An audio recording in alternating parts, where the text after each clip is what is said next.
Aul, kamu tahu nggak apa itu unsur-unsur transisi periode 4? Waduh, kurang tahu sih, Bal. Oh, ya udah, sini aku kasih tahu. Jadi, unsur transisi periode 4 adalah unsur-unsur logam transisi yang berada di periode keempat tabel periodik. Contohnya seperti skandium, titanium, vanadium, kromium, mangan, besi, kobalt, nikel, tembaga, dan seng. Wah, aku jadi lumayan mengerti nih, Iqbal. Terima kasih ya. Sama-sama. Nah, untuk sifat-sifat fisik dari unsur-unsur transisi periode 4 bakalan dijelasin sama teman kita Redo. Untuk sifat fisika unsur transisi periodik keempat ada beberapa nih. Yang pertama, bersifat logam, keras, dan padat. Logam memiliki kepadatan yang tinggi. Hal ini terjadi karena kompaknya pengaturan atom di struktur kristal logam. Semua logam transisi periodik 4 memiliki elektron-elektron berpasangan. Hal ini membuat kisi kristal logam di unsur ini lebih susah dirusak daripada kisi kristal logam golongan utama. Bersifat keras dan memiliki daya hantar listrik yang lebih baik dari logam golongan utama. Yang kedua, memiliki titik leleh dan titik didih tinggi, memiliki titik leleh dan titik didih yang lebih tinggi daripada golongan non-transisi. Sifat tersebut menunjukkan kekuatan ikatan antar atom di struktur kristal unsur-unsur transisi periode keempat. Lalu ada yang ketiga, memiliki sifat magnetik. Logam-logamnya bersifat magnetik. Sifat magnetik ini dapat berupa paramagnetik, diamagnetik, dan ferromagnetik. Namun, sebagian dari unsur periode 4 mempunyai sifat magnetisme lebih kuat daripada yang lain. Unsur transisi seperti besi, kobalt, dan nikel menunjukkan sifat magnetik yang kuat dalam bentuk murni ataupun saat membentuk senyawa tertentu. Yang keempat, jari-jari atom lebih besar dan tidak teratur dari kiri ke kanan. Sifat ini karena banyak elektron 3D yang saling tolak-menolak sehingga memperkecil gaya tarik inti atom terhadap elektron. Dampaknya, elektron lebih menjauhi inti atom dan jari-jari atomnya lebih besar. Yang terakhir, ion berwarna. Hampir samanya tingkat energi elektron di unsur-unsur transisi periode keempat memicu munculnya warna pada ion-ion logamnya. Elektron bergerak di tingkat lebih tinggi dengan menyerap sinar tampak. Senyawa unsur transisi periode 4 menunjukkan warna yang beragam. Ini disebabkan oleh perbedaan elektron antar orbital di dalam ion atau molekul yang menghasilkan panjang gelombang berbeda dalam spektrum elektromagnetik. Sifat-sifat kimia unsur periode keempat. Yang pertama ada kereaktifan. Dari data potensial elektroda, unsur-unsur transisi periode keempat memiliki harga potensial elektroda negatif kecuali Cu. Hal ini menunjukkan logam-logam tersebut dapat larut dalam asam kecuali tembaga. Kebanyakan logam transisi dapat bereaksi dengan unsur-unsur non-logam, misalnya oksigen dan halogen. Reaksinya dapat berupa 2Fe ditambah 3O2 menghasilkan 2Fe2O3. Selanjutnya, skandium dapat bereaksi dengan air menghasilkan gas hidrogen. Reaksinya dapat berupa 2Fc ditambah 6H2O menghasilkan 3H2 ditambah 2SCOH3. Yang kedua, ada pembentukan ion kompleks.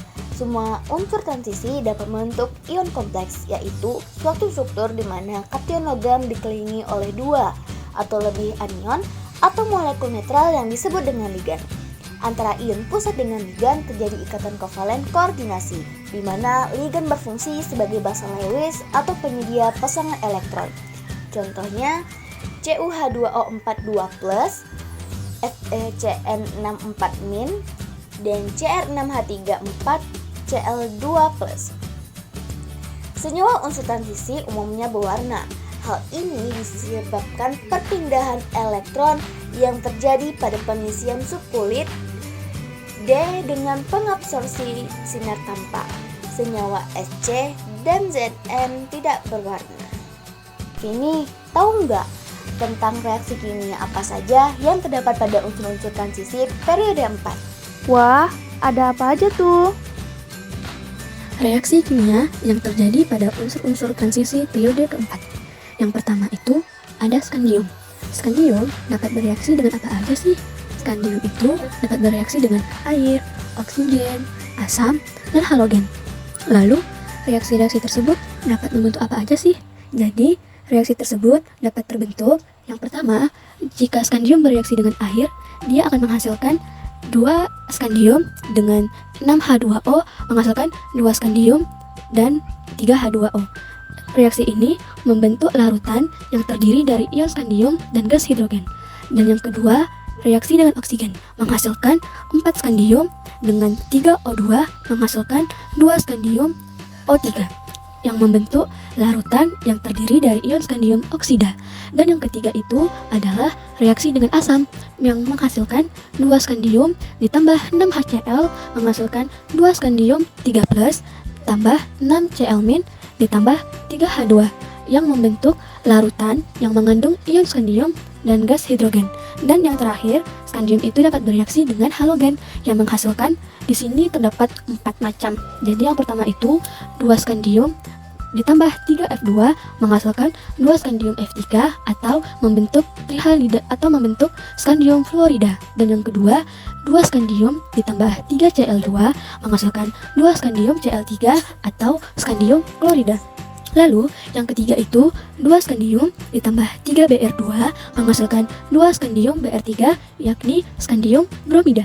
Yang keempat, 2 skandium ditambah 3I2 menghasilkan 2 skandium I3 yaitu skandium iodida. Jadi, itulah reaksi-reaksi yang terdapat, reaksi-reaksi kimia yang terdapat dalam skandium. Kedua, ada unsur titanium. Unsur titanium ini dapat bereaksi dengan apa aja sih? Jadi, unsur titanium ini dapat bereaksi dengan air, oksigen, halogen, dan asam.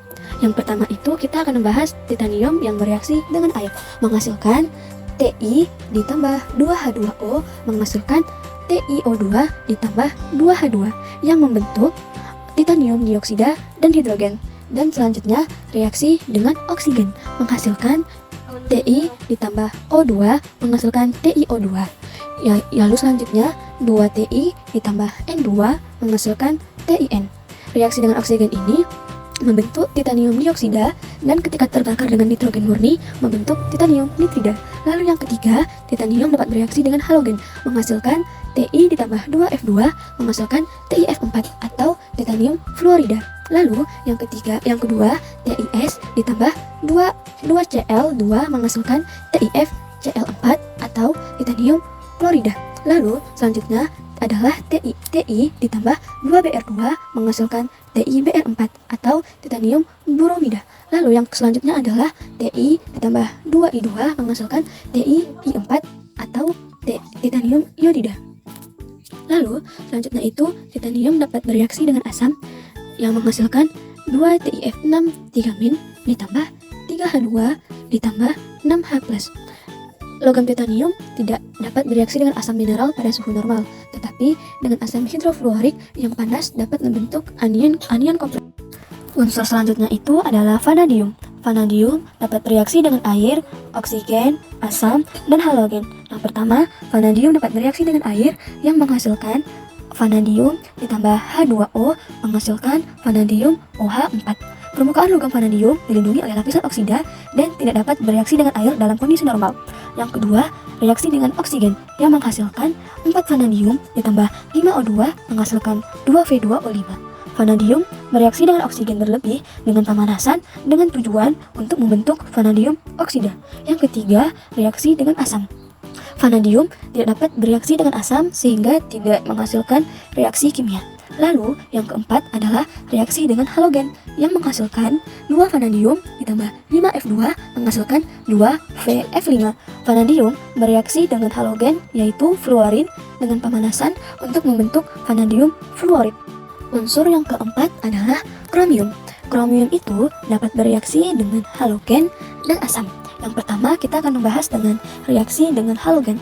Kromium dapat bereaksi langsung dengan unsur halogen yaitu fluor pada suhu 400 derajat Celcius dan 200 sampai 300 atmosfer untuk membentuk kromium fluorida yang menghasilkan reaksinya Cr ditambah 3F2 menghasilkan CrF6. Dalam kondisi yang lebih ringan, logam kromium dapat bereaksi dengan halogen untuk membentuk trihalida yang sesuai. Jadi, apa aja sih hasilnya? Hasilnya itu ada 2Cr ditambah 5F2 menghasilkan 2CrF5, yaitu kromium fluorida. Yang kedua, 2Cr ditambah 3F2 menghasilkan 2CrF3, yakni kromium klorida. Yang ketiga, 2Cr ditambah 3Br2 menghasilkan 2CrBr3, yaitu kromium bromida. Yang keempat, 2Cr ditambah 3I2 menghasilkan 2CrI3, yakni kromium iodida. Yang kedua, kromium yang bereaksi dengan asam. Logam kromium larut dalam asam klorida encer membentuk larutan Cr serta gas hidrogen. Dalam praktiknya, kromium hadir sebagai ion kompleks. Hasil yang sama terlihat untuk asam sulfat, tetapi kromium murni tahan terhadap asam. Di sini ada contoh reaksi kromium dengan asam klorida yang menghasilkan reaksinya, yaitu Cr ditambah 2HCl menghasilkan 2Cr2+ ditambah 2Cl- ditambah H2. Unsur yang kelima yaitu mangan. Mangan dapat bereaksi dengan air, oksigen, asam, dan halogen. Yang pertama, kita akan membahas tentang reaksi dengan air. Menghasilkan reaksinya yaitu mangan ditambah 2H2O menghasilkan MnOH2 ditambah H2 yang membentuk basa secara perlahan, dan hidrogen dan gas hidrogen akan dilepaskan. Yang kedua, mangan bereaksi dengan oksigen. Menghasilkan reaksinya yaitu 3 mangan ditambah 2O2 menghasilkan Mn3O4 atau dapat membentuk mangan oksida. Lalu 3 mangan ditambah N2 menghasilkan Mn3N2 atau dapat membentuk mangan nitrida. Yang ketiga, mangan dapat bereaksi dengan asam. Menghasilkan reaksinya yaitu Mn ditambah H2SO4 menghasilkan Mn2+ ditambah SO4 2- ditambah H2. Logam mangan bereaksi dengan asam-asam encer secara cepat sehingga dapat menghasilkan gas hidrogen. Yang keempat, mangan dapat bereaksi dengan halogen. Menghasilkan reaksinya yaitu yang pertama, Mn ditambah Cl2 menghasilkan mangan klorida. Yang kedua, Mn ditambah Br2 menghasilkan mangan bromida. Yang ketiga, Mn ditambah I2 menghasilkan mangan iodida. Yang keempat, Mn ditambah F2 menghasilkan mangan fluorida. Selanjutnya yaitu besi. Jadi, besi dapat bereaksi dengan udara, asam, halogen. Yang pertama, besi dapat bereaksi dengan udara menghasilkan reaksi kimianya yaitu 2Fe ditambah 3F2 menghasilkan 2FeF3. Yang kedua, 2Fe ditambah 3Cl2 menghasilkan 2FeCl3. Yang ketiga, 2Fe ditambah 3Br2 menghasilkan 2FeBr3. Besi bila dipanaskan dengan oksigen, hasilnya adalah terbentuknya oksida besi. Yang kedua, reaksi dengan asam yang menghasilkan reaksi kimianya yaitu Fe ditambah H2SO4 menghasilkan Fe2+ ditambah SO4 ditambah H2. Logam kromium larut dalam asam encer tanpa adanya oksigen membentuk Fe oksida serta gas hidrogen. Dalam praktiknya, Fe hadir sebagai ion kompleks FeOH2 6 2+. Yang ketiga, reaksi dengan halogen yang menghasilkan 2Fe ditambah 3F2 menghasilkan besi fluorida. Yang kedua, 2Fe ditambah 3Cl2 menghasilkan besi klorida. Yang ketiga, 2Fe ditambah 3Br2 menghasilkan besi bromida. Unsur yang selanjutnya yaitu kobalt. Kobalt dapat bereaksi dengan air, basa, asam, dan halogen. Kobalt yang bereaksi dengan air menghasilkan reaksi kimianya yaitu 2CO ditambah O2 menghasilkan 2COO. Reaksi antara logam kobalt yang sangat panas dan uap menghasilkan kobalt oksida. Yang kedua, reaksi dengan basa. Reaksi dengan larutan natrium hidroksida dihasilkan endapan suatu garam basa berwarna biru yang menghasilkan reaksi kimianya CO2+ ditambah OH- ditambah NO3- menghasilkan COOH-NO3. Lalu, reaksi kimianya yang selanjutnya yaitu COOH-NO3 ditambah OH- menghasilkan COOH2 ditambah NO3-. Pada pemanasan berlebihan, garam basa diubah menjadi kobalt hidroksida berwarna merah jambu. Yang selanjutnya, kobalt yang bereaksi dengan asam. Kalium cyanida membentuk endapan coklat kemerahan kobalt yang menghasilkan reaksi kimianya yaitu CO2+ ditambah 2CN- menghasilkan COCN2.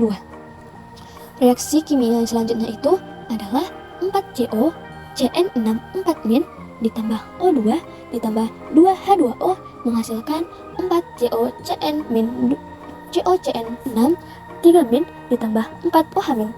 2COCN6 4-min ditambah H2O2 menghasilkan 2COCN6 3-min ditambah 2OH-min.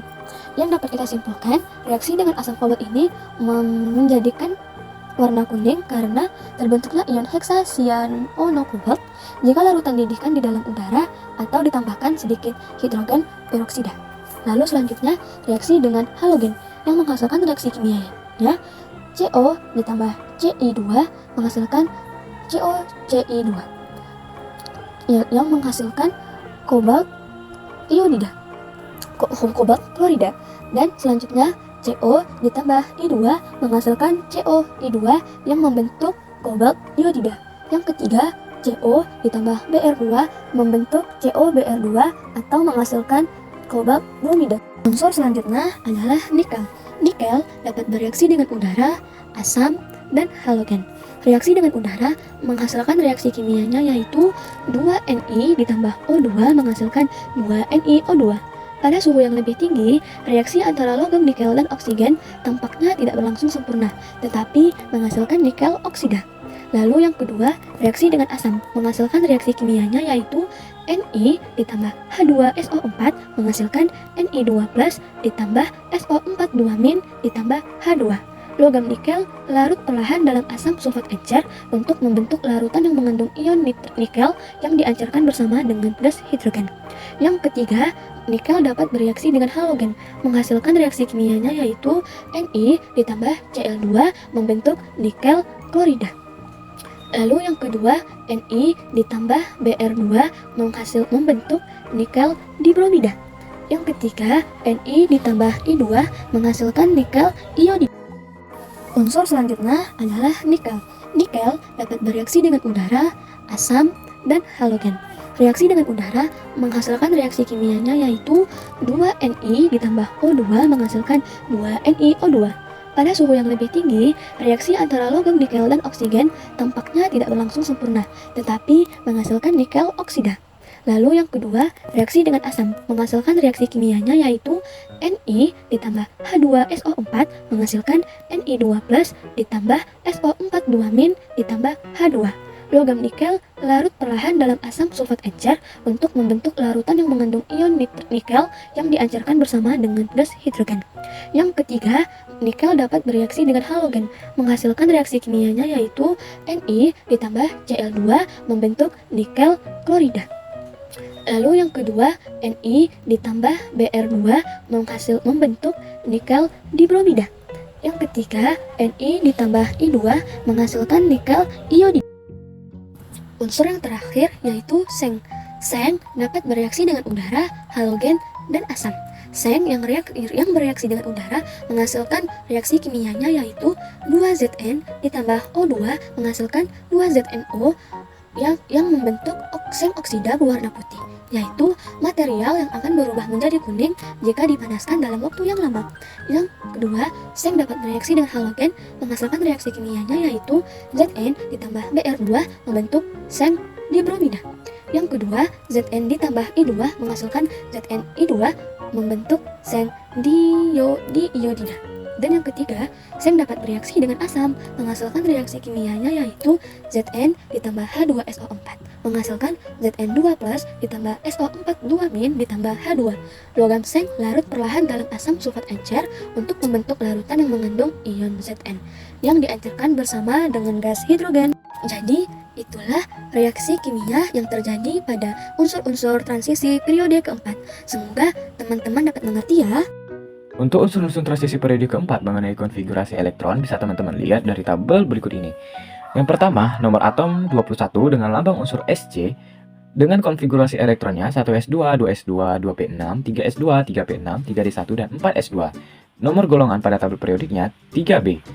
Nomor atom 22, lambang unsurnya Ti. Konfigurasi elektron 1s2, 2s2, 2p6, 3s2, 3p6, 3d2, 4s2. Dan nomor golongan pada tabel periodiknya 4b. Nomor atom 23 dengan lambang unsur Fe, konfigurasi elektron 1s2, 2s2, 2p6, 3s2, 3p6, 3d3, 4s2 dengan nomor golongan pada tabel periodik 5b. Nomor atom 24 dengan lambang unsur Cr, konfigurasi elektron 1s2, 2s2, 2p6, 3s2, 3p6, 3d5, 4s1 dengan nomor golongan pada tabel periodik 6b. Nomor atom 25 lambang unsur Mn dengan konfigurasi elektron 1s2, 2s2, 2p6, 3s2, 3p6, 3d5, 4s2 dengan nomor golongan pada tabel periodik 7b. Dan nomor atom 26 lambang unsur Fe, konfigurasi elektron 1s2, 2s2, 2p6, 3s2, 3p6, 3d6, 4s2 dengan nomor golongan pada tabel periodik 8b. Nomor atom 27 dengan lambang unsur Co dengan konfigurasi elektron 1s2, 2s2, 2p6, 3s2, 3p6, 3d7, 4s2 dengan nomor golongan pada tabel periodik 8b. Nomor atom 28 dengan lambang unsur Ni dengan konfigurasi elektron 1s2, 2s2, 2p6, 3s2, 3p6, 3d8, 4s2 dengan nomor golongan pada tabel periodik 8b. Nomor atom 29 dengan lambang unsur Cu, konfigurasi elektron 1s2, 2s2, 2p6, 3s2, 3p6, 3d10, 4s1 dengan nomor golongan pada tabel periodik 1b. Nomor atom 30 dengan lambang unsur Zn, konfigurasi elektron 1s2, 2s2, 2p6, 3s2, 3p6, 3d10, 4s2, nomor golongan pada tabel periodik 2b. Nah, di antara sifat-sifat unsur transisi adalah sebagai berikut. Yang pertama, tidak semua senyawa berwarna karena ada ion logam transisi yang tidak memiliki elektron tunggal di subkulit D-nya ketika membentuk senyawa. Contohnya Sc dan Zn. Yang kedua, unsur-unsur transisi dalam tabel periodik berada di antara golongan 2A dan 3A. 3. Unsur-unsur transisi merupakan unsur-unsur blok D karena memiliki konfigurasi elektron yang berakhir di NXX atau N-1 DY. Yang keempat, tidak semua unsur transisi berwujud padat pada suhu kamar. Contohnya raksa, Hg yang berupa cairan. Yang terakhir, unsur-unsur transisi dapat membentuk senyawa kompleks atau berikatan dengan ligan dan anion. Pada tahu apa itu sumber di alam yang terdapat di unsur-unsur transisi periode 4 enggak? Waduh, aku kurang ngerti nih Aulia. Oh, ya udah. Sini aku kasih tahu ya, Fada. Unsur-unsur transisi periode 4, sumber di alam. Kelimpahan unsur transisi periode 4 terbilang cukup banyak di bumi. Hanya saja, tingkat kelimpahan masing-masing jenis unsur tadi berlainan.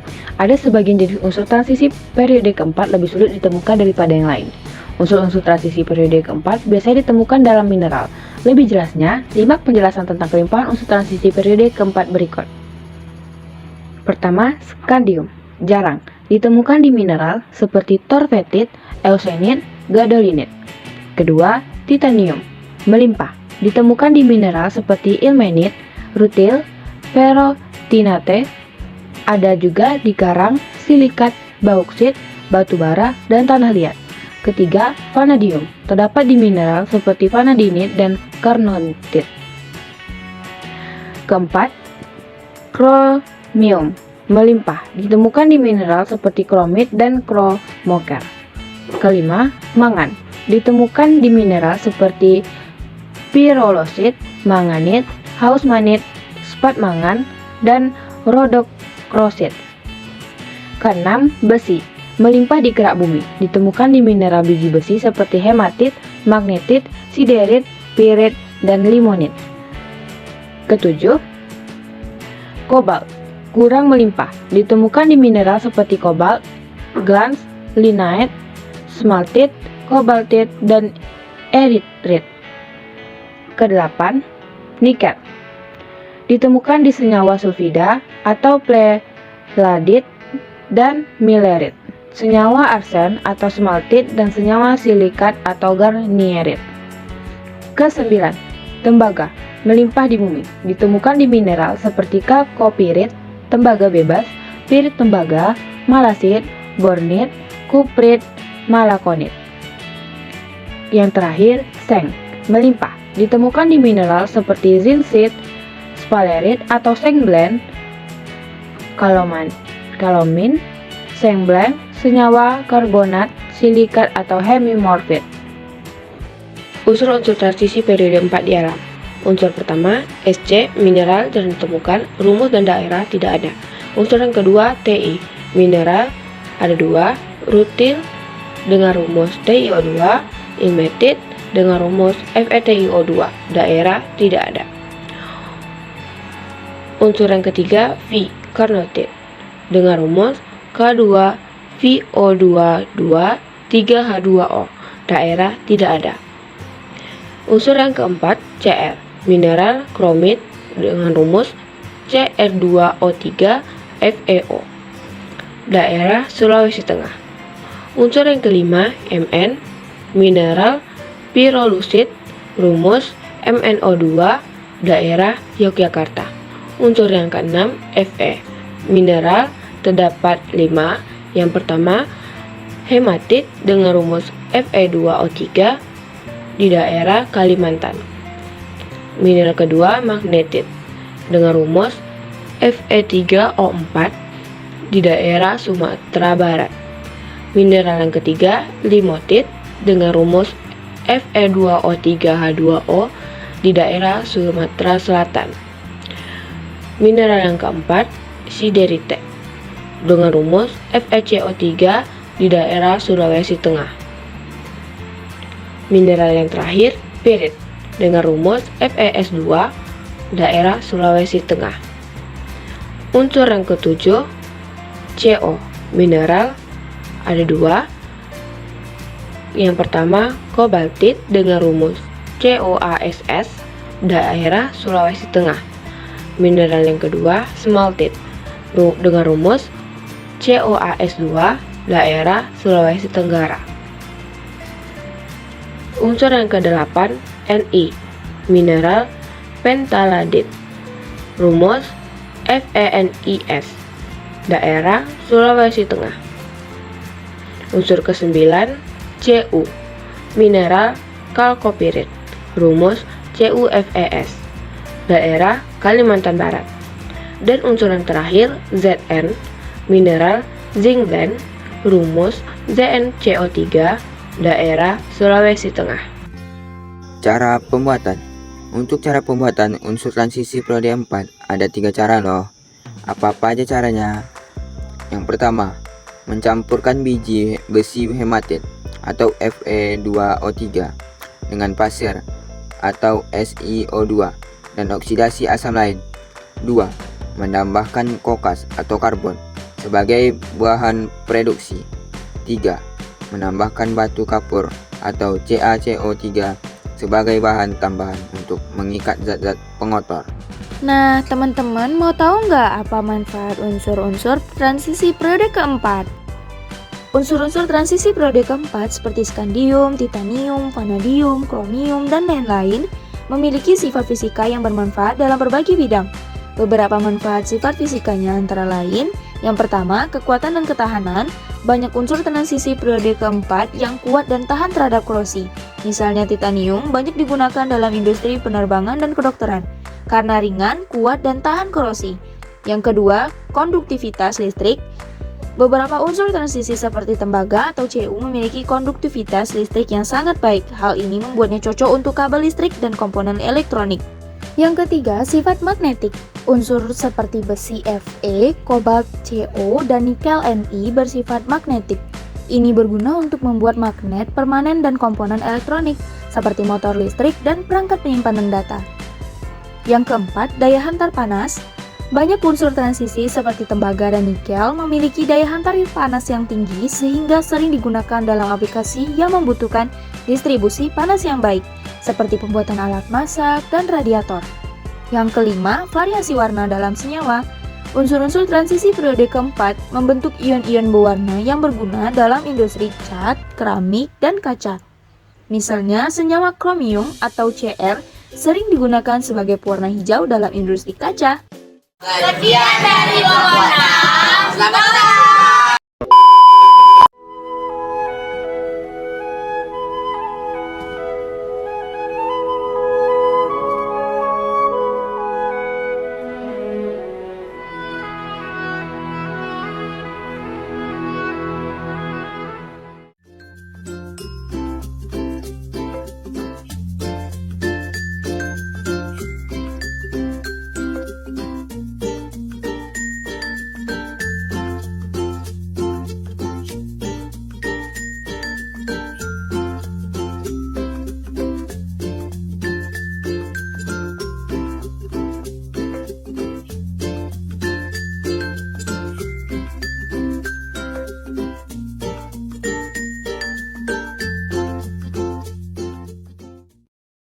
sini aja ya. Oh ya udah, sini sudah tahu. Jadi unsur transisi periode 4 adalah unsur-unsur logam dan besi yang berada di periode keempat atau periode. Itu contohnya seperti kalium, titanium, vanadium, kromium, mangan, besi, kobalt, nikel, tembaga, dan zinc. Wah, aku jadi lumayan mengerti nih, Bal. Terima kasih ya. Sama-sama. Nah, untuk sifat-sifat transisi untuk unsur-unsur transisi periode 4 bakalan dijelasin sama teman kita itu Redo. Udah, selesai. 毛巾羽毛小鸭鸭，水温刚刚好。泼泼水来做泡泡，今天真是美妙。大声唱歌扭扭腰，我爱嬉